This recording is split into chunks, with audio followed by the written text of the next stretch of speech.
Steve vanishes and reappears like a crummy magician from a cheap movie. Sig makes a huge decision.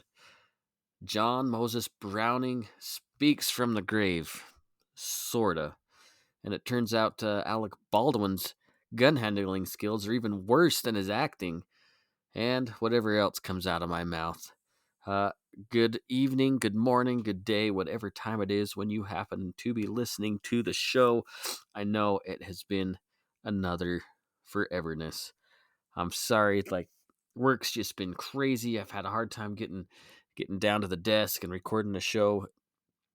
I do apologize. And I mean, it is what it is, I guess, right?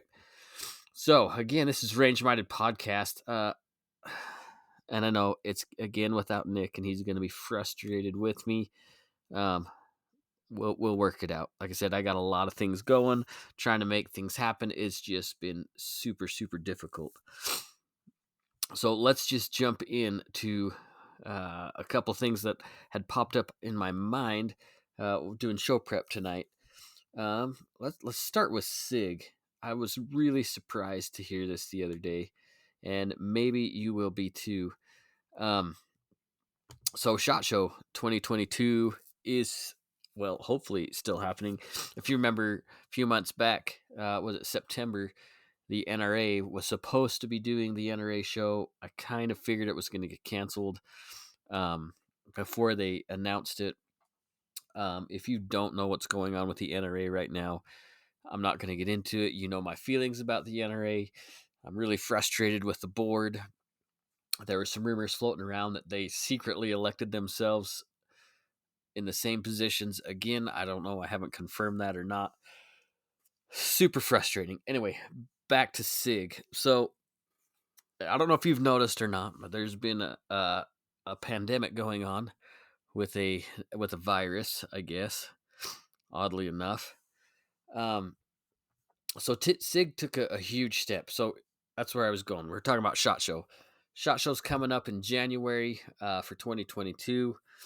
They canceled it last year. I was really bummed. I wanted to go. Just never seemed to work out. So SIG, if you've ever been to SHOT Show, or if you want to have an idea of what SHOT Show's like, SIG has like the second largest booth at SHOT Show, and it costs millions of dollars to have the space at the venue. I should say $1 million between millions of dollars. Gosh, my nose is stuffy. I've been trimming out a house, and the sawdust is really getting to me, and I can't shake it. So I don't have a cold. I don't have the Rona. It's just sawdust that I can't get out of my nose. Millions of dollars between the booth space, the amount of money and the time they spend on assembling the booth, manning the booth for those few days. It's a lot of money. Millions of dollars. And they said, too, I was reading through this article. This, by the way, comes from the Firearms blog, one of our favorite news websites. They said, as well as costing them, tons of money to run the show or run the booth at the show, they have like 130 employees or something. Oh, no, I lied. Over 140 employees that work the booth and assembly and disassembly during the time of SHOT. A lot of people that they're worried about. Now, are they caving? Oh, well, you don't know what's going on, right? Here's what's going on. They decided they're not going to be at SHOT Show 22. Again, there's like the second largest booth at SHOT. It's going to be a huge void in the middle of it. Now, they did say the NSSF is who hosts the SHOT Show every year. So SIG didn't just pull their money and say we're walking. They did donate $1 million to the NSSF, so they're not just bouncing. But it sucks, and I have a sneaking hunch that SIG bouncing is just the start, and I hope that's not what happens. What I'm worried is other huge companies are going to be leaving and not showing up at SHOT. SIG's reason for not going to SHOT is they were worried about the Rona. and they were worrying about their employees getting sick and maybe having like a super spreader event. You can imagine if somebody gets sick and it comes back through contract tracing, which I know SIG does in their facility. They contract trace all their employees. They try to mitigate any sickness, because you can imagine all those employees they have in their different facilities. Somebody gets sick, they got to shut down, they got to clean, they got to go through all these ridiculous protocols, um, which costs them time and money and manufacturing time between their optics or their ammunition or their firearms facilities. So they just looked at this as a financial insurance plan, I guess. They don't want to worry about employees getting sick, being exposed to who knows how many people it shot. And you probably heard that I just burped a little bit. I apologize. uh, so they're worried about it, right? Fair enough. So now we can look at it maybe on the other side of the table. Is SIG just caving in to to the masses? I know I've talked about it before. I believe that the virus is real, but I also believe in a huge way that it's being manipulated um, to change public behavior. I guess that's the best way to put it. Um, at some point, I fear that some of these big companies, they're going to have to worry about financial penalties. It's coming. It's going to get worse before it gets any better. Uh, I mean, this is not a show about the virus. Again, I absolutely believe that Rona is real. And you should seek medical attention for whatever purpose. If you're looking to vaccinate or not vaccinate, talk to your doctor. I mean, whatever. That's your deal. We're all adults here. We can make our own decisions, and that's what it comes down to. So, SIG made a decision to bounce out of the out of SHOT Show. I do expect to see more companies doing the same thing, which sucks because I didn't get to make it to SHOT last year. I guess this year, 21, and I had planned to go 22. Um, with with a couple of friends to check out. I love SHOT. I actually enjoy going to Vegas, not because I don't go to strip clubs. I don't drink. That stuff does not interest me at all. I like to go to Vegas because I'm a people watcher. I love the philosophy of uh, of just watching people and learning from their behavior and avoiding bad behavior. People watching is fun for me.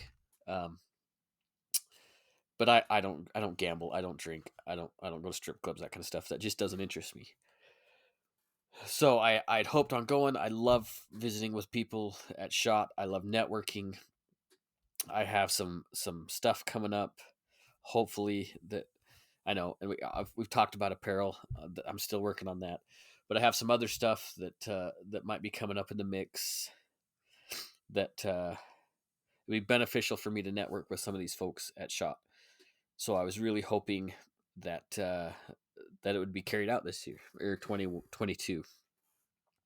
But if some of these big vendors pull out, then some of the smaller guys might as well, which will cause problems.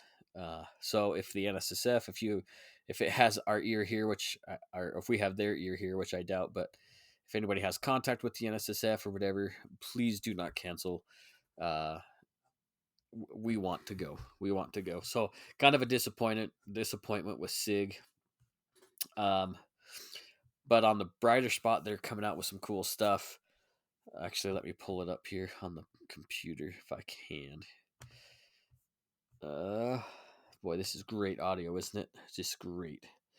6 hour. They have. I was listening to something the other day, which absolutely blew my mind.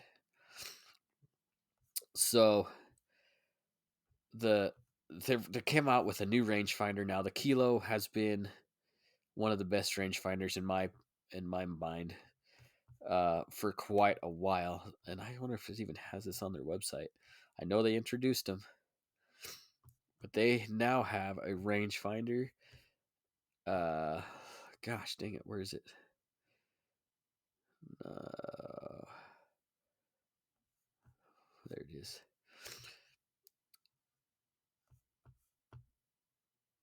Let's see, the Kilo 10. There it is. This is amazing. It's the new Kilo 10K. Uh, SIG has come a long ways with their optics. I still have a problem with their ammunition. I've just had a bad experience doing some gel tests, which keeps me from using that as defensive ammo. And maybe I just got a bad batch. Maybe my testing was wrong. But I do not choose to carry their ammunition. Um, for defensive purposes, for Plinkin, if you can find it, that's cool. Anyway, these new Kilo K or 10K, it's exactly what it sounds like. So the 3,000, it was 3,000 meters, right? Well, and max reflective is 10,000. Blows my absolute mind. 10,000. So on reflective surfaces. So you're gonna get in reality like on bright daylight on a deer or an elk or something, you're gonna get 4,000 yards maybe. I said meters. Sorry, yards. Yeah. Uh, maybe 3,000 ish. But on a high reflective surface, you're gonna get a 10,000 yard reading, which is stupid. Not only that, it's got calculations you can put in your bullet data. It will speak to your scope if you're running their electroscopes, electro-optic scopes. There's an app on your phone. You can change all that data. It's just getting ridiculous. And I remember just the days of having to hold over and guess and hope you hit. It's pretty awesome. So if you're looking for a new rangefinder, that might be an option. Uh, it doesn't show a price on their website here. I'm guessing they're going to be expensive. uh, but anyway, that's just in passing. I I heard I heard a deal about it the other day, and I was floored when I heard 10,000 yard rangefinder. Let's see, what else did I have coming up? Uh, oh yes, the great John Moses Browning. Again, I apologize for my nose. I cannot breathe. Let me click this out. Uh, so you've probably already heard the news. If you haven't, you've been hiding under a rock. Many, many, many years ago, John Moses Browning designed the high power for FN. Now that gun had been in manufacturing just up until a couple years ago. Actually, one of the finest handguns ever built. Many military and police units use the high power to great success. All steel gun. If you're not sure what it is, it kind of looks like a 1911. Obviously, it's made by or designed by the same person, with some differences. There's no grip safety. Uh, it, I know the 1911 dudes are like all freaking out because it's not the same as a 1911, but you get the idea. The high power is is just a classic firearm. Even the old high powers, they shoot so smooth. Uh, just great gun, great history by a fantastic firearms designer. So jumping to 2021, Springfield just announced, this was a couple days ago, just announced that they are making a reproduction of the high power. Sweet. Like, I'm excited. I know there's a lot of folks out there that absolutely despise Springfield for some comments they made a few years ago. I totally understand. I own a couple Springfields. I actually don't mind their firearms. Um, they've they made some bolt guns that have tremendous success. Great built guns. But they decided to jump in the reproduction. Now they're not calling it a high power. There's lots of high power reproductions out there. Springfield's they're calling it the SA-35. So kind of to bump back to the um, original manufacturer designation or whatever what you want to call it. My mind doesn't work right now. Still a 9mm, which is great. That means you're gonna have a nice heavy heavy framed metal gun, running uh, running 9 mil, so your recoil impulse is going to be low. You're going to be able to drive that gun forward where you want it. Still has the thumb safety where it originally was. It looks like it's just a little bit bigger, easier to manipulate. Also, it's coming with 15 round Metgar mags, so you're getting a high quality magazine. You're not getting some junk, uh, and 15 rounds, which is absolutely awesome. If you haven't ever shot a high power, you should really get a chance to do it. I'm actually super excited about Springfield's rendition of this classic, classic firearm. I'll probably end up with one, honestly. MSRP they said is going to be around $699, which actually really surprised me, especially for Springfield. Honestly, like I figured they were going to be up there in maybe the $1,000 range. Um, which you never know with MSRP compared to demand. I mean, this gun could easily go for $600 to $1,000. Just depends on demand and availability. Uh, so hopefully we can get one in our hands and give it a try. The other thing that's really cool I noticed on here is it looks like they have dovetailed sights. So I'm not sure. They almost look like Novak sights. I don't know if that's true or not, but they're dovetailed in, so they're interchangeable. You're not dealing with the old school milled sights, which is also pretty damn exciting. Uh, I'm excited to get this gun in my hands and to see what it's really gonna feel like. So you a little bit of the deets on this gun is it's gonna be a 4.7 inch uh, hammer forged barrel, cold forged barrel, with a 1 in 10 twist. Looks like we got blued steel, which is gonna look. It looks pretty nice. Kind of looks old school. White dot front sights. The recoil and guide rod. The whole recoil uh, system is just like it is on the original gun.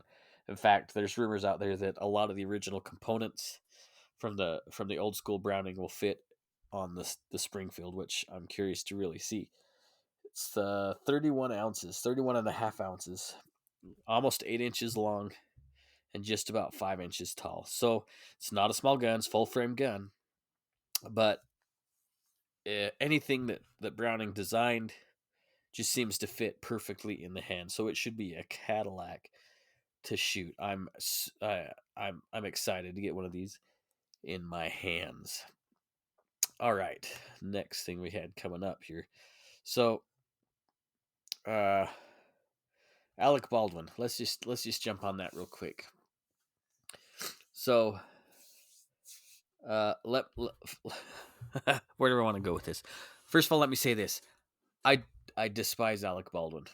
I think he's a piece of human excrement. Uh, I think he's a terrible actor. He's not funny.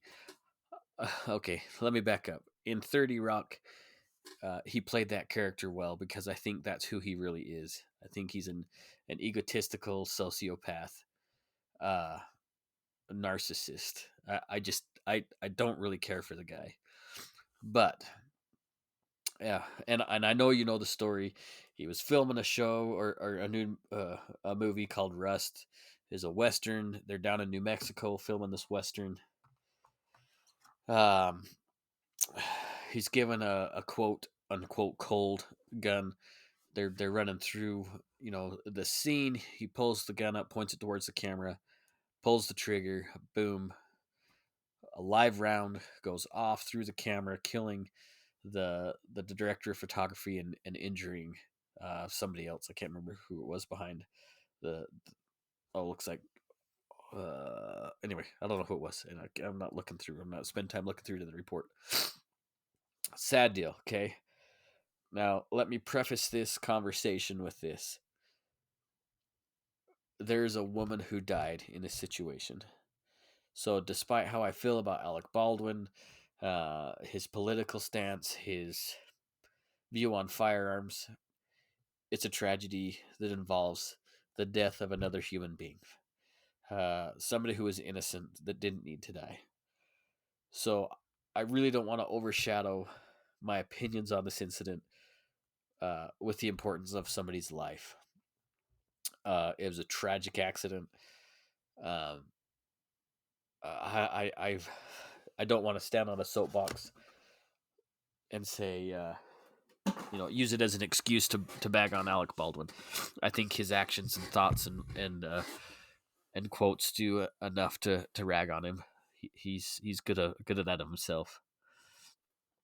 Let's kind of go into what we do know. So this this filming was plagued from the beginning. They've had people walk off saying, there was unsafe working conditions. They've had. I was reading some other reports where the original person that was going to be handling the original armor, that was going to be taking care of the props, the firearms props, said no, he's not going to do it. And it turns out there's just many issues with which led up to this accident, this tragedy. There's rumors floating around that the young lady was then the oh man, I gotta see if I can find who she was, who the armor on the set was here. Let's see, blah blah blah. Man, this is bad of me for not. I should have marked this.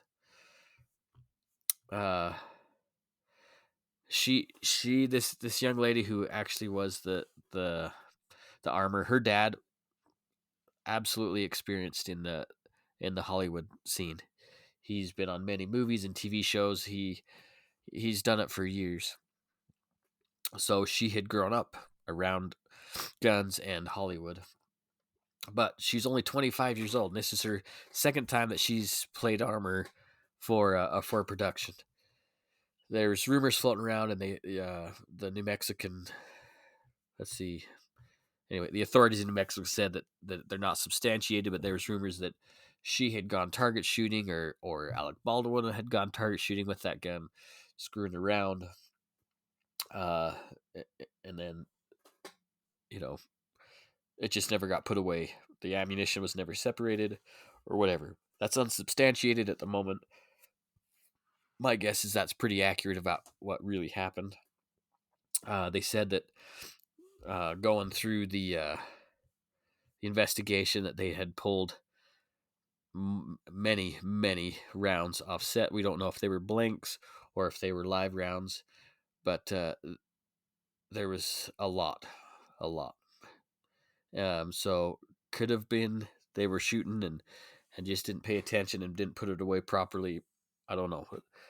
That's just one more thing that proves that it was just a perfect storm of events that led up to this issue. Now, what I find interesting is they're not going to know. I mean, it'll be months and months before we know about what really happened through the investigation, if it ever even gets released. The possibility of Alec Baldwin actually getting prosecuted in a crime is there. I mean, it's not off the table. My guess is nothing will happen. It'll be I don't know. It may be manslaughter. I don't know, involuntary manslaughter. You never know.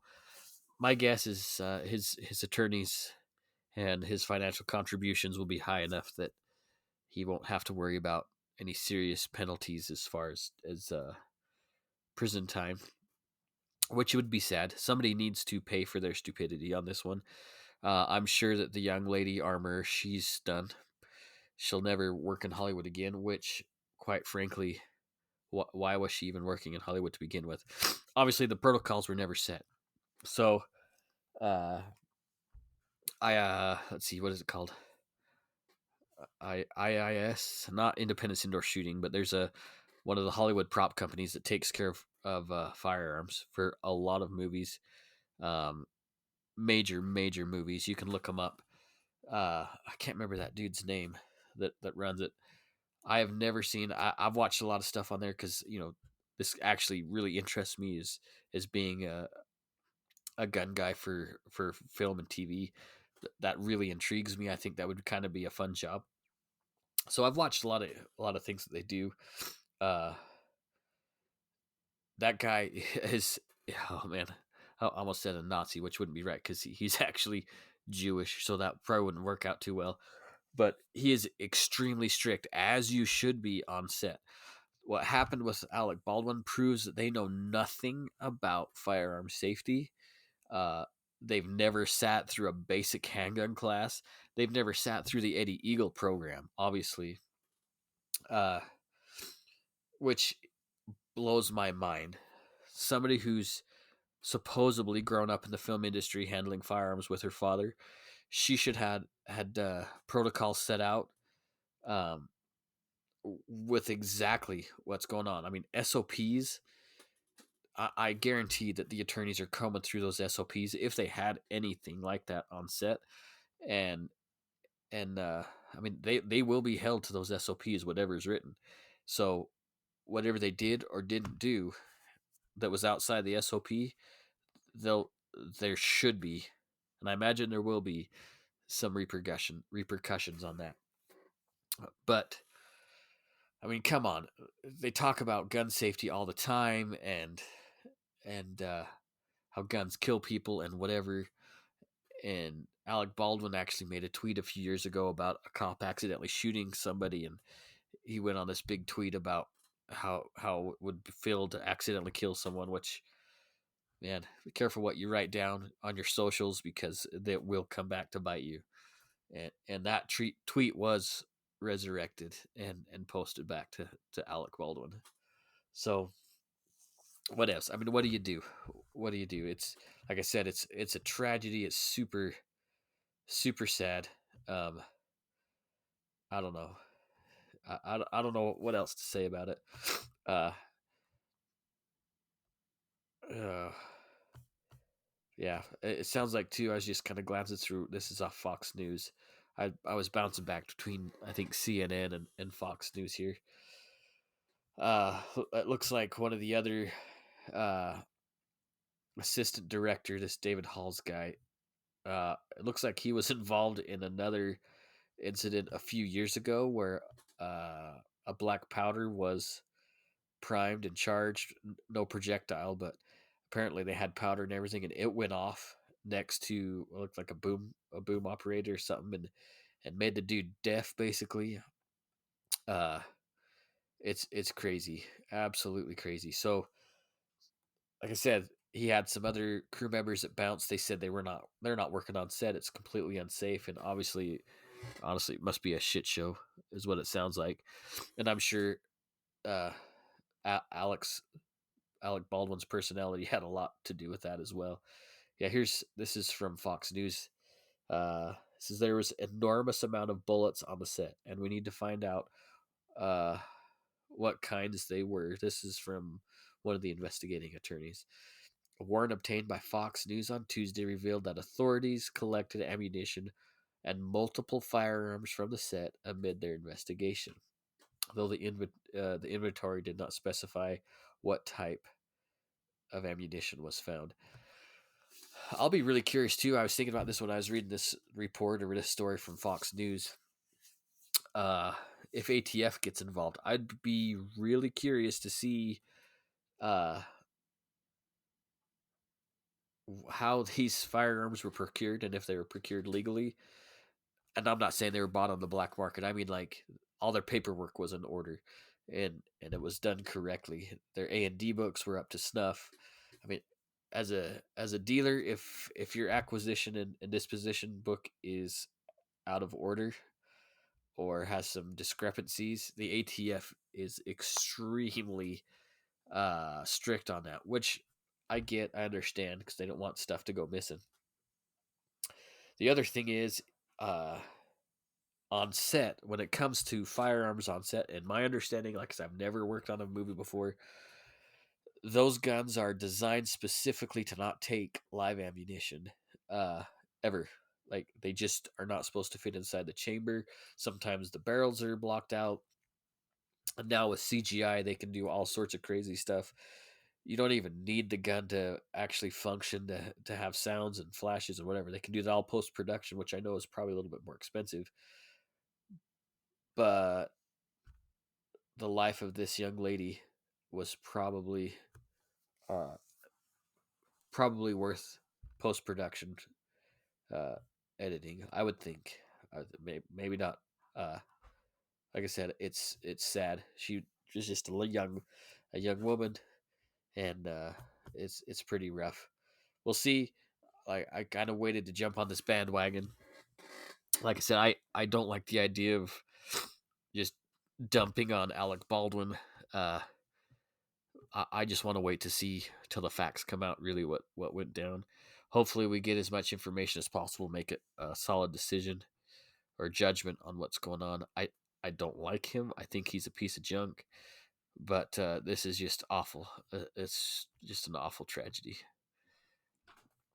Let's see. We went through SIG here. I'm just kind of going through my tabs. Oh, this I found this kind of interesting actually. Uh, Looking through the NSSF when I was kind of coming up with that SIG story. Uh, it maybe you remember a few months back we were all getting that extra money in our bank accounts, $1,400, or whatever it was per kid. We got some extra cash, right? Some of us bought guns, some of us bought ammo, some of us paid off bills, whatever. Well, it turns out that relief didn't just go to helping struggling families, but it looks like Everytown for Gun Safety. If you remember who Everytown is, that's a Bloomberg-backed organization. Uh, they say it's about gun safety when it's really about confiscation and absurd gun laws. Well, looks like they were using a lot of that money that went to relief to actually going towards gun control initiatives. It's ridiculous. It seems like no matter what we do, we're just being attacked on every front. Now you can look up this whole story. I'm not going to go read the whole story. Uh, it's on the NSSF website. Honestly, if you have any questions about, like, they have so many stories, and it's amazing what the NSS have. In fact, there's another story I was going to pull off here in a second. But just when you thought some benign amount of money that was just, our money we're getting back anyway, so no. They Everytown made a bunch of webinars. There's a bunch of different things up there they had set up using that pandemic money for other reasons. Now they said that part of their justification was that because people are home more often, gun crime is going up, and they need to fight the epidemic of gun crime. So they called it violent intervention, I guess is what they're figuring it. It's ridiculous. It's ridiculous. And maybe that's another thing they're using COVID for, is to get us distracted to do whatever else. So, I don't know. I probably shouldn't even say COVID because it gets flagged, right? Let me jump back to this other story, which I did find also pretty interesting here on the NSSF. So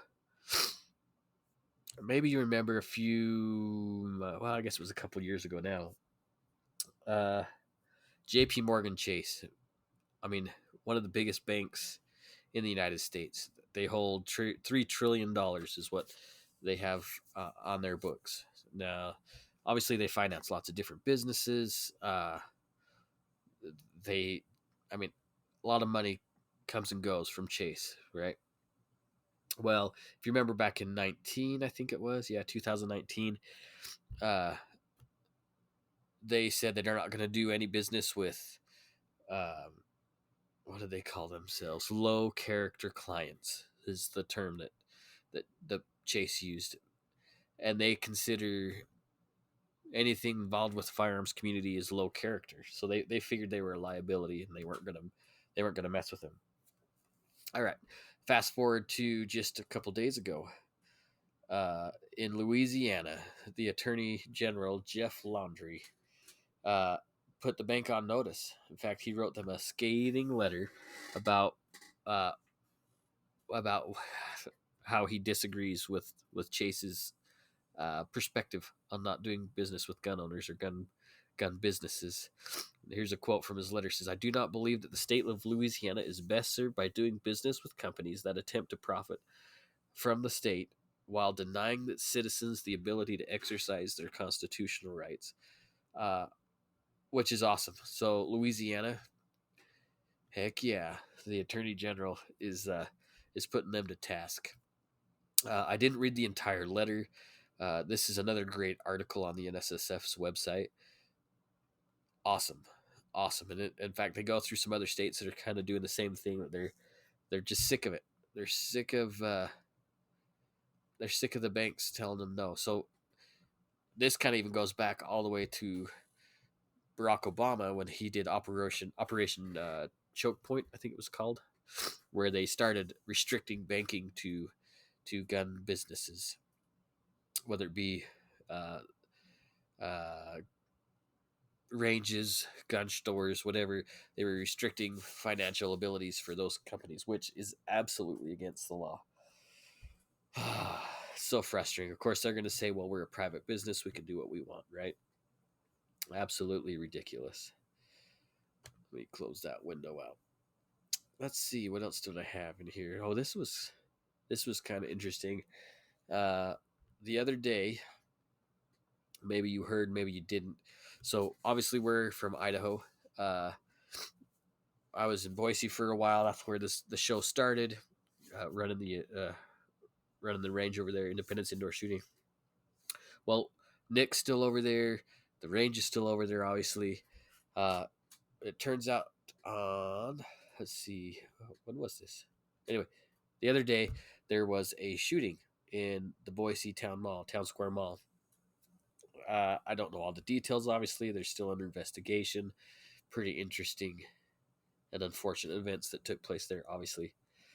So, one man was shot and two people were injured, shot and killed. So, okay, let me bounce back. This is from KTVB 7 out of Boise. The man who shot and killed two people, so two people were killed and three other people were injured in the mall. Uh, so this guy, I'm not going to say his name, the shooter, but he had, well, first of all, let's go this way. He was a felon. He wasn't allowed to own firearms federally. He was federally restricted. Why and how did he get a gun? I don't know. I'm sure that the ATF's working on that right now. Uh, but that wasn't his first strange thing that he's tried to do. I guess he had some weird videos posted on a YouTube page that's been taken down, thankfully. The dude had some issues, major issues. Anyway, in April of this year, a state police trooper who is actually a friend of the show, I'm not going to share his name either, uh, he must have been stationed there at Governor Little's office. Anyway, the shooter entered the state house. This is from quoting from the story of KTVB. The shooter entered the state house with a holstered handgun on his hip, admitted he had a felony. He was convicted in Illinois and told the receptionist for Governor Little that he wanted an interview to the governor about his thoughts of persons convicted of felonies being able to carry guns. This is kind of freaky. So he walked into the state house, which in Idaho is not illegal to carry in our state house. And he wanted to have an interview with Governor Little. Luckily, I don't know how it is other people's state houses. Here in Idaho, there is a state policeman stationed there also at the governor's, right next to the governor's office. So obviously the secretary was a little freaked out. This particular state trooper obviously confronted him and said, "Hey, what are you doing?" And he told the trooper that he wanted to talk to Governor Little about carrying again. And I mean, he told the state trooper straight up that he was a felon. And so, obviously, knowing this trooper personally, I'm sure he was alarmed, and fairly enough so. And the shooter, we'll just say Jay. That's not his full name, but we'll just call him Jay. The shooter Jay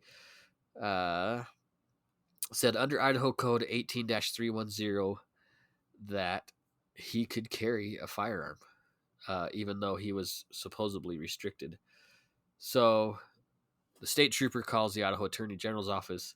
They go through this big shebang. Anyway,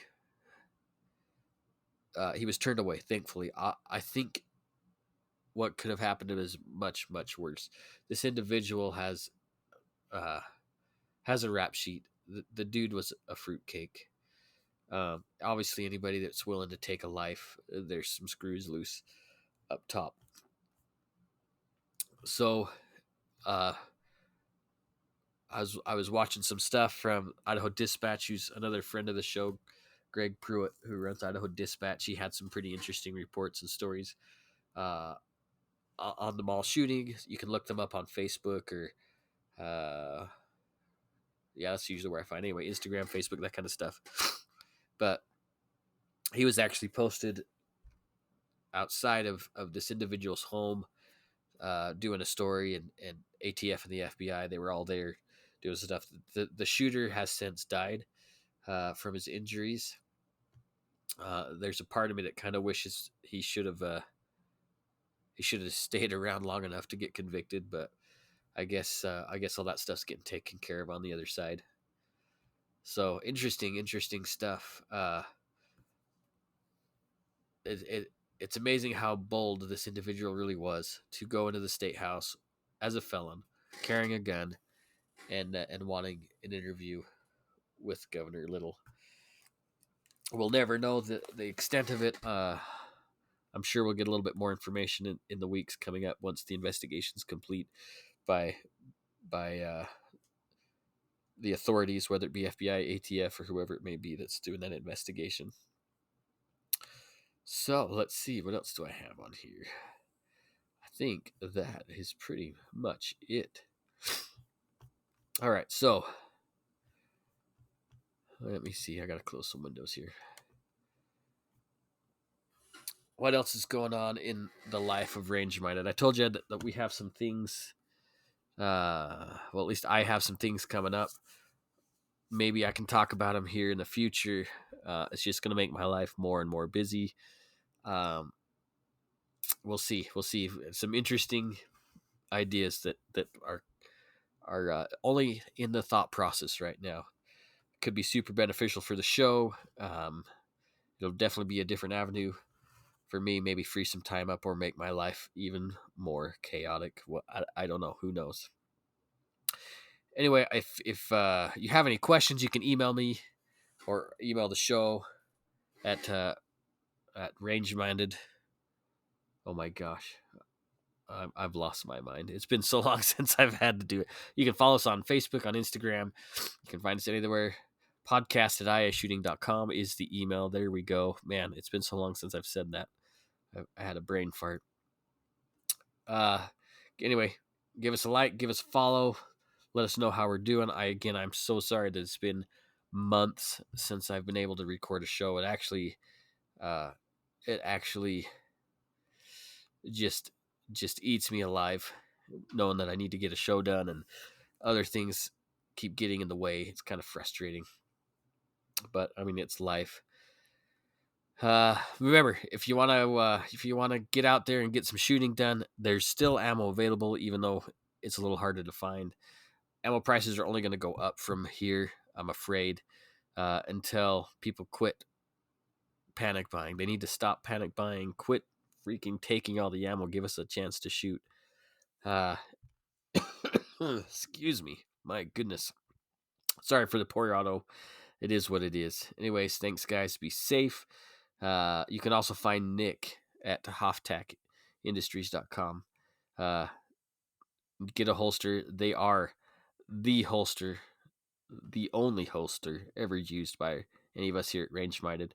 Thanks, guys. Be safe. Take somebody shooting.